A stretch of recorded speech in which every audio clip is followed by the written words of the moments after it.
თავარი კითხვა, რომელიც ჩვენს აუდიტორიას აინტერესებს, არის შემდეგი. რა შეიძლება შეიცვალოს საქართველოსთან მიმართებით ახალი ადმინისტრაციის პირობებში? მოგესალმებით.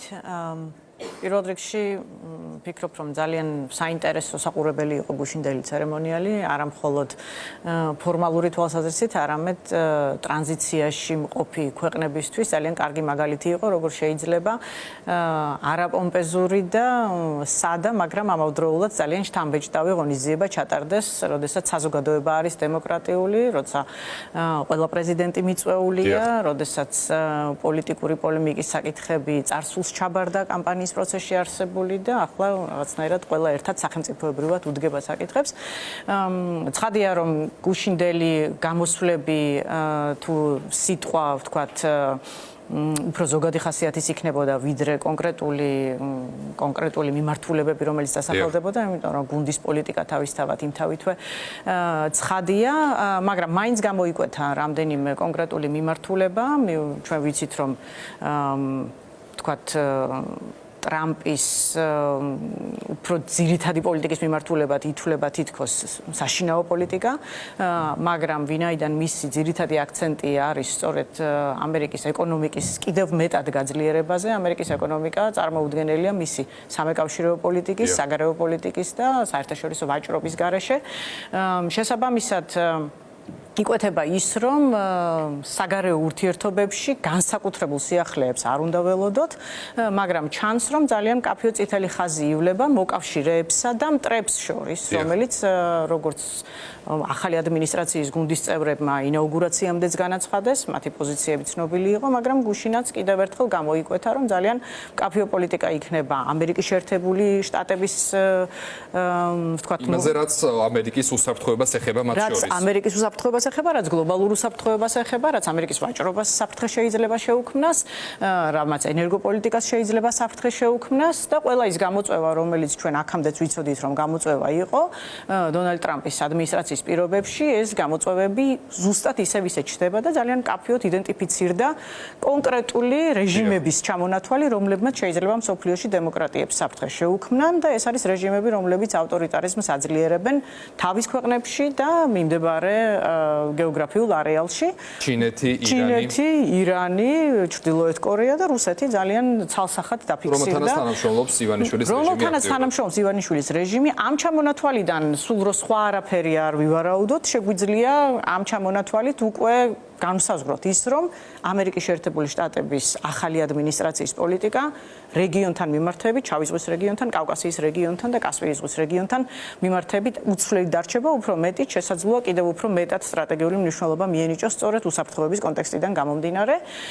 ასევე აშკარაა, რომ საქართველოში თუ აქამდე რაღაცნაირად ცდელობა იყო, რომ განსხვავებულად წარმოეჩინათ ეს საკითხი, საქართველოს დემოკრატიული განვითარება გეოპოლიტიკური თვალსაზრისით უფრო მნიშვნელოვანია ტრამპის ახალი ადმინისტრაციისთვის, ვიდრე მხოლოდ ტერიტორიული დატვირთვა, რომელიც თქვა ავტორიტარებთანაც გუშინ ოცნების წარმომადგენლების, მათ შორის Facebook-ზე აქტიურად წერდნენ, მათ შორის გამოვიდა მიხეილ ყაველაშვილი, თვითგამოცხადებული პრეზიდენტი ივანიშვილის, ეს მათი თქვათ გამოხმაურებების ზოგადად ქართულ ოცნებას რამდენად ექნება სიმშვიდის საფუძველი. ჩვენ ვიცით, ვინ არის სახელმწიფო მდივანი მარკო რუბიო, რომელიც ასევე იქნება შეუვალი ირანის მოკავშირეებთან მიმართებაში და ასევე იმ რეჟიმებთან მიმართებაში, რომელიც აქტიურად ეთანამშრომლებიან სწორედ ავტორიტარულ რეჟიმებს, იგივე ახსენეთ თქვენ კიდევ ჩინეთი, ირანი და ასე შემდეგ. მე არ მგონია, რომ ქართული ოცნების წარმომადგენლებს რაიმე საფუძველი აქვთ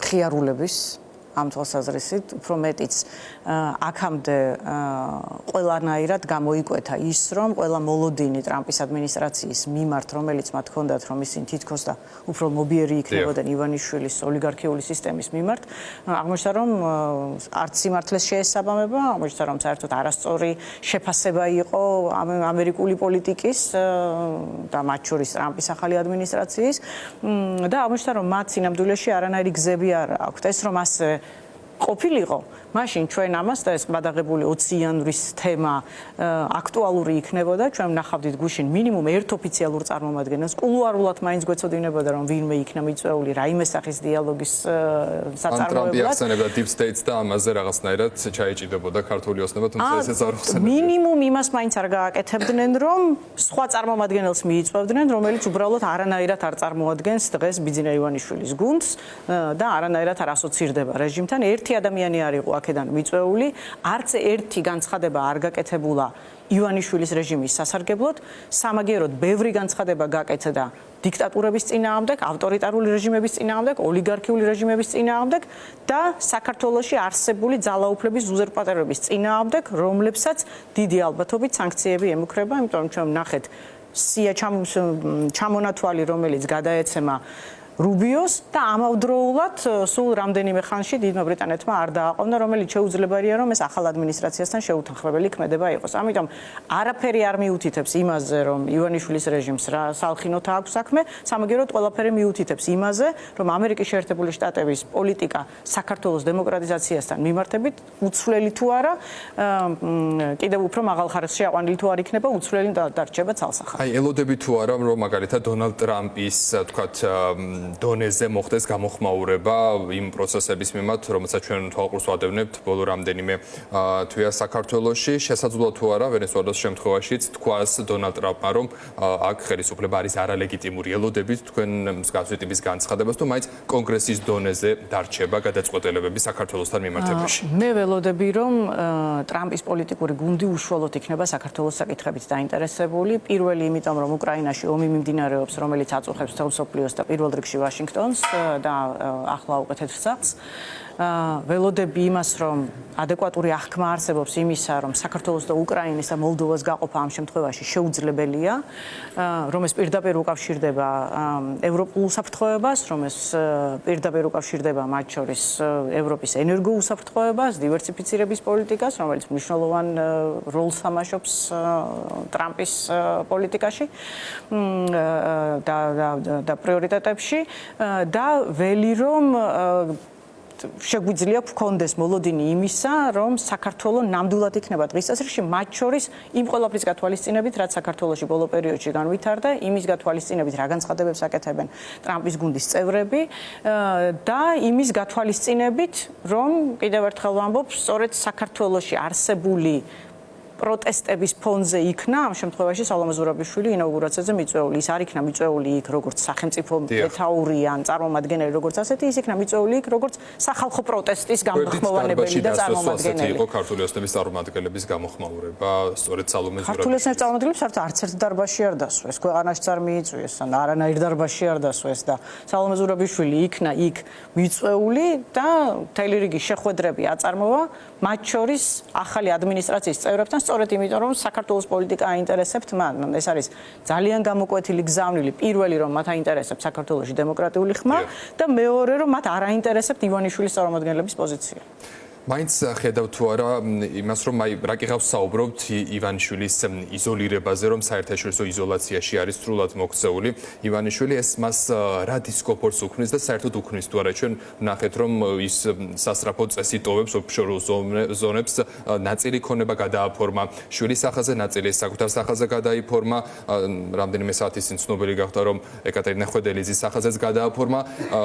მაინც არანაირ დისკომფორტს არ უქმნის, ასე ყოველ შემთხვევაში ასე ჩანს, ყოველ შემთხვევაში ასე პოზიციონირებს ის, რომ არ აინტერესებს არაფერი, პირიქით მას ურჩევნია, რომ საკუთარი ქონება დააბინაოს უსაფრთხო გარემოში, ამ შემთხვევაში საქართველოში და ვნახეთ, რომ ის საერთაშორისო იურისდიქციებს აღარ ენდობა. რისი ეშინიან, რისი უნდა ეშინოდეს ახლა ივანიშვილს?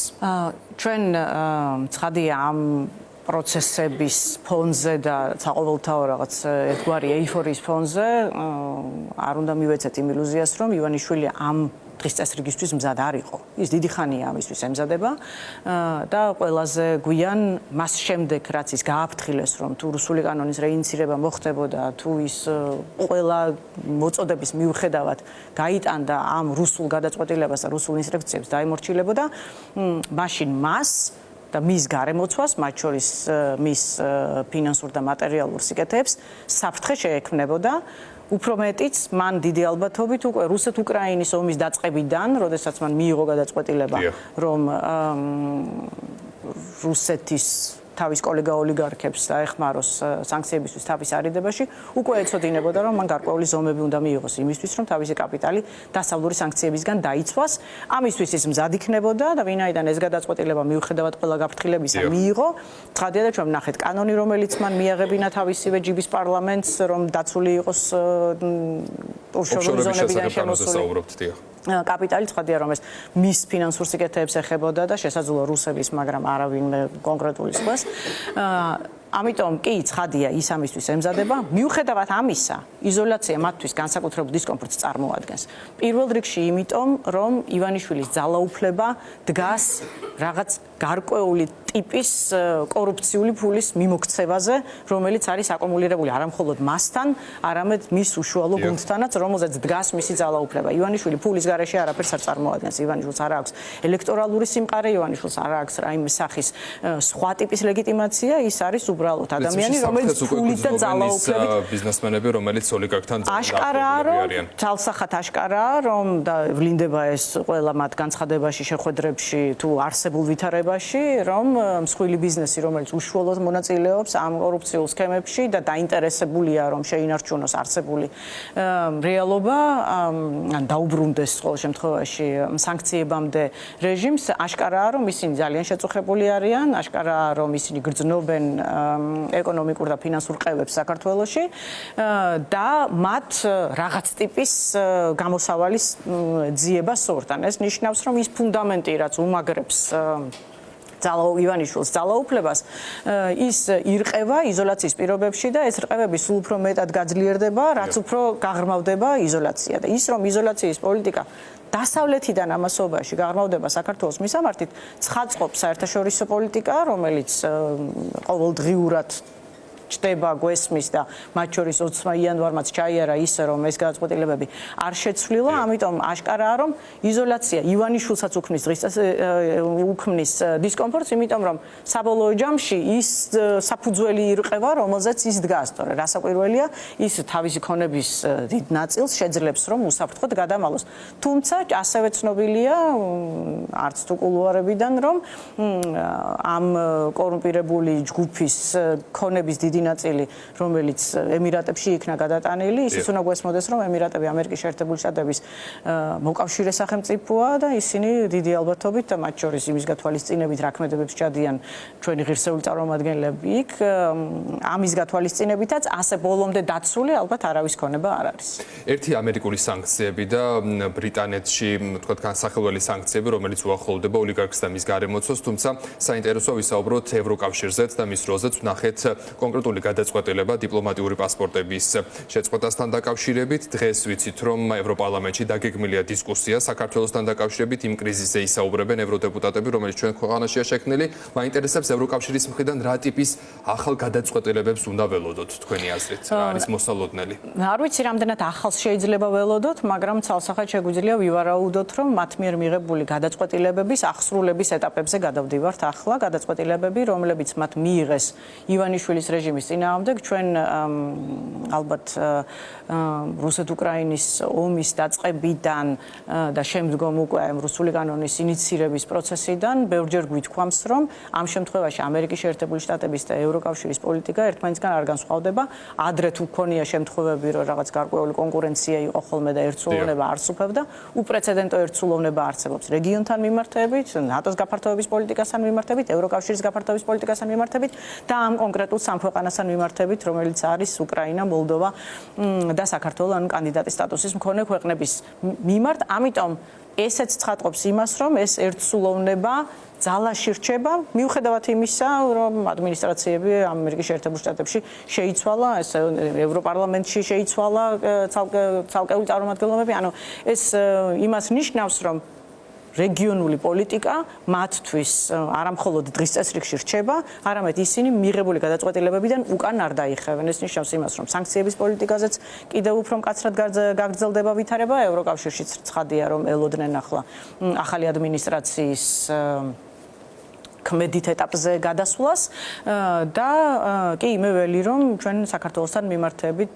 ბევრად უფრო გამოკვეთილ და მკაცრ პოლიტიკას მოვესწრებით უახლოეს კვირებში. რაც შეეხება ისევ დაუბრუნდეთ დონალდ ტრამპის ინაუგურაციას და უკრაინის თემას ამ შემთხვევაში უნდა იყოს თუ არა თქვენი აზრით ისეთი ტიპის გადაწყვეტილებებს უნდა ველოდოთ თუ არა რომელიც იქნება მიმართული უკრაინის წინააღმდეგ და გარკვეულწილად იყო შიშები ხო იმასთან დაკავშირებით რომ ისეთი ტიპის დახმარებები იქნებოდა თუ არა უკრაინისთვის გამოყოფილი რომელსაც ჩვენ აქამდე ვხედავდით ამ მიმართულებით თქვენი პროგნოზი როგორია? აქ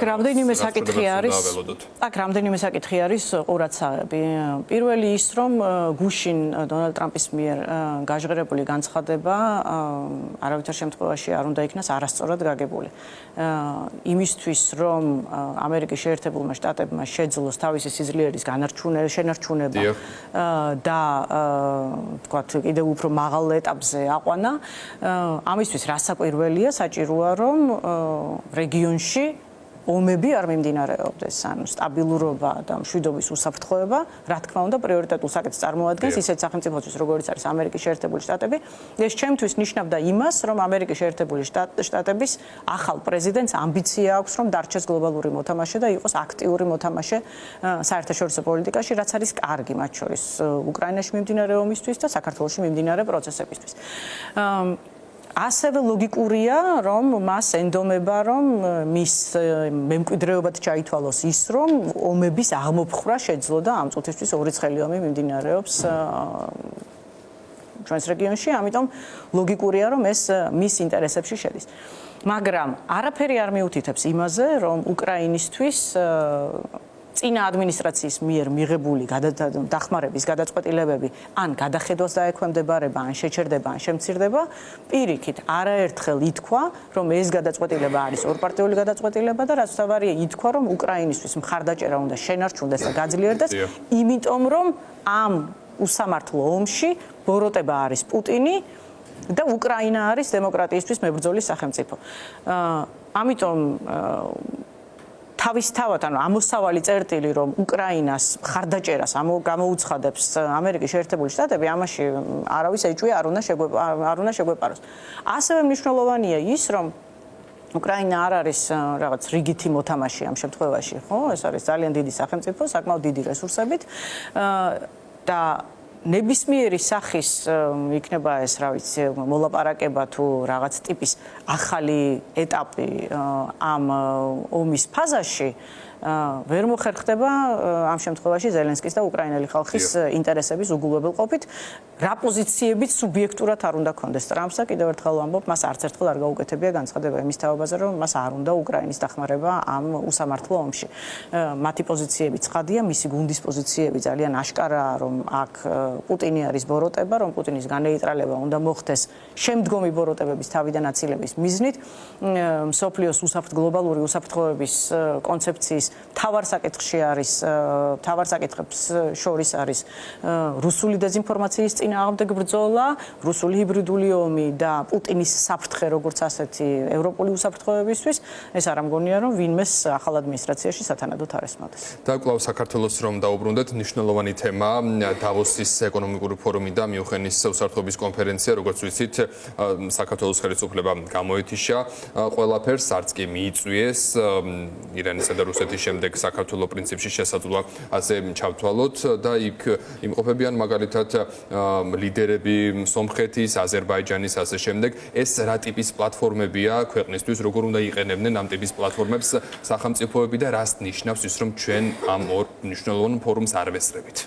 ზოგადად ეს არის ძალიან ცუდი, იმიტომ რომ ეს არის რეგიონული უსაფრთხოების კონფერენციები, დავოსი ეკონომიკური თვალსაზრისით და მიუნხენის კონფერენცია არის სუფთად სამხედრო და უსაფრთხოების პოლიტიკის გამსაზღვრელი პლატფორმა, სადაც ჩვენი მონაწილეობა ჯერ ერთი წარმოაჩენდა ჩვენს როლს უსაფრთხოების პოლიტიკაში და ჩვენ წვლილის შესაძლებლობას და მეორე ჩვენი დაცვის უზრუნველყოფის შესაძლებლობებს, იმიტომ რომ ჩვენ დამოკიდებული ვართ საერთაშორისო დაცვის ქოლგებზე, როგორც პატარა სახელმწიფოები რეგიონში, რომლებიც გადარჩენისთვის ვიბრძვით და ჩვენი სუვერენიტეტის შენარჩუნებისთვის ვიბრძვით. ამიტომ ზოგადად რასაკვირველია, ცუდია, ამ ამავდროულად კარგია იმის გათვალისწინებით, რომ ისინი რუსეთის წარმომადგენელ დიქტატორულ ოლიგარქიულ რეჟიმებს არ იწვევენ, არ ხუჭავენ ამაზე თვალს, არ იწვევენ და ამბობენ, რომ ჩვენ მიღებული გვაქვს გადაწყვეტილება, რომ არალეგიტიმურ ხელისუფლებასთან არანაირ დიალოგში არ უნდა ვიმყოფებოდეთ. აი, გავრცელდა ინფორმაცია 3+3-ის ფორმატთან მიმართებაშიც, ვნახეთ სერგეი ლავროვის განცხადება. თქვენი აზრით ამ მიმართულებით უნდა ველოდოთ თუ არა ივანიშვილის რეჟიმის მხრიდან გარკვეული ტიპის ძვრებს ამაზე არ დაუფიქსირებია მკაფიო პოზიცია საქართველოს საგარეო საქმეთა სამინისტროს მიუხედავად იმისა, რომ თემა რამდენიმე დღეა კვლავ აქტუალურია. ეს ამ ფორმატის შემოცურება ხშირად ხდება ხოლმე, ამის მცდელობა სულ აქვთ რუსებს, იმიტომ რომ ნიადაგს მოსინჯავენ ხოლმე, როდის არის საქართველოს პოლიტიკურად ყველაზე მყიფე და სუსტ პოზიციებზე და როდის შეიძლება ამ თემის ვთქვათ პერიოდულად წამოწევა. რასაკვირველია, რუსეთს ამის ინტერესი აქვს, ეს იქნება საქართველოს სუვერენიტეტისთვის დამღუპელი პლატფორმა და ამაში შეთრევას ცდილობს. რა თქმა უნდა, საქართველოსი იყენებს რა აი ამ გარდამავალ თუ გაუგებარ ვითარებას საქართველოში ამაზე ასუხი არის შემდეგი. ჩვენ თუ ივანიშვილის რეჟიმი შეგვინარჩუნდა დიდი ხნით, მაშინ ისინი ყველაფერს გააკეთებენ, რაც საქართველოს სახელმწიფოებრიობას საფრთხეს შეუქმნის. ამიტომ კი, ყველაფერს შეიძლება ველოდოთ, შეიძლება ველოდოთ ნეიტრალიტეტის გამოცხადება, შეიძლება ველოდოთ ოკუპირებულ ტერიტორიებთან მიმართებით განსხვავებულ პოლიტიკას, შესაბამისად მიდიოდა დისკუსია მას შორის ისინი საუბრობდნენ საკონსტიტუციო უმრავლესობაზე არჩევნებამდე ჯერ კიდევ. სულ არის ამის მცდელობა და ივანიშვილის რეჟიმის როგორც საოკუპაციო ძალის წარმომადგენლის დანიშნულება საქართველოში არის, რომ საქართველოს სუვერენიტეტს ერთხელ და სამუდამოდ ბოლო მოეღოს და ჩაბარდეს რუსულ ორბიტას. ამიტომ თუ ივანიშვილის რეჟიმი შენარჩუნდა საქართველოში, ყველაფერს უნდა ველოდოთ, მათ შორის 3+3 ფორმატზე მიერთებას და ბევრად უფრო რთულ სცენარებს. მაგრამ ვინაიდან ჩვენ იმისთვის ვიბრძვით, რომ საქართველოში დემოკრატია გადარჩეს და შესაბამისად გადარჩეს ქართული სახელმწიფოებრიობა როგორც დამოუკიდებელი სახელმწიფოსი, მაშინ ამის შესაძლებლობა არ მიეცემა არც ივანიშვილს.